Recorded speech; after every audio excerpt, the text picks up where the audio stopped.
The Bahamian and Chinese governments engaged in high-level talks in the Far East.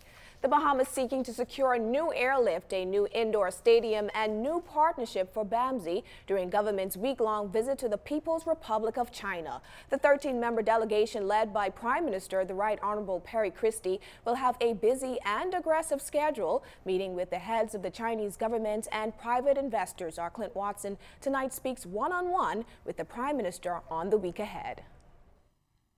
There are two main issues on the table when Prime Minister the Right Honorable Christie meets with both the Premier and President of the People's Republic of China this week. We are in the process of settling an air services agreement between the People's Republic of China and the Bahamas. And we hope to sign that agreement whilst we're in China, but governing flights between China and the Bahamas and with reciprocal rights. We also have been discussing and negotiating an agreement with one of the universities in China called Ocean University, who would be entering into an agreement with BAMSI to have exchanges and to provide technical assistance. And so this university is called Ocean University, and so we expect whilst we're there to sign an agreement to that effect as well. Prior to this trip, Mr. Christie would have spoken with the President of the People's Republic of China, particularly when it comes to getting businesses from China to invest in the Bahamas. That I wanted him to agree with me that we would have a different regime, one in which the predominant workers will be Bahamian and not Chinese, and he agreed.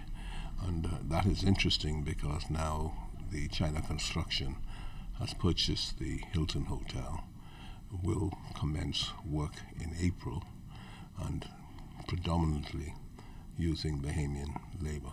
The government also looking to get assistance to provide technical support for climate change through energy-efficient products. That's also on the table for discussion. Now, the last time the Prime Minister was here was during his first term in office between 2002 and 2007. He was able to get the Chinese government to give the National Stadium as a gift. He's looking now to get another gift along that same line for young people.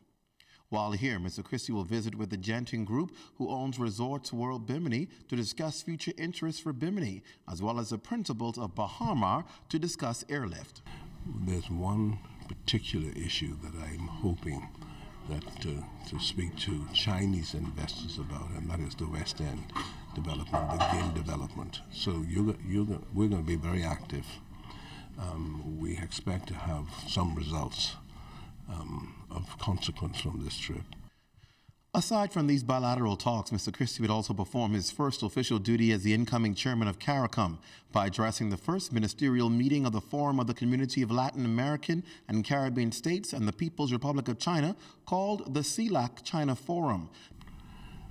I propose, obviously, to represent the region on issues that are relevant to the region and China, and to emphasize the continuing necessity for China to see in the region a source of investment and one of great cooperation and collaboration.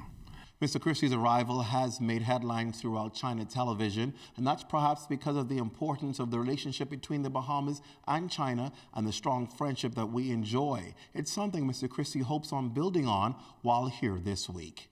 In Beijing, China, Clint Watson, ZNS Network News.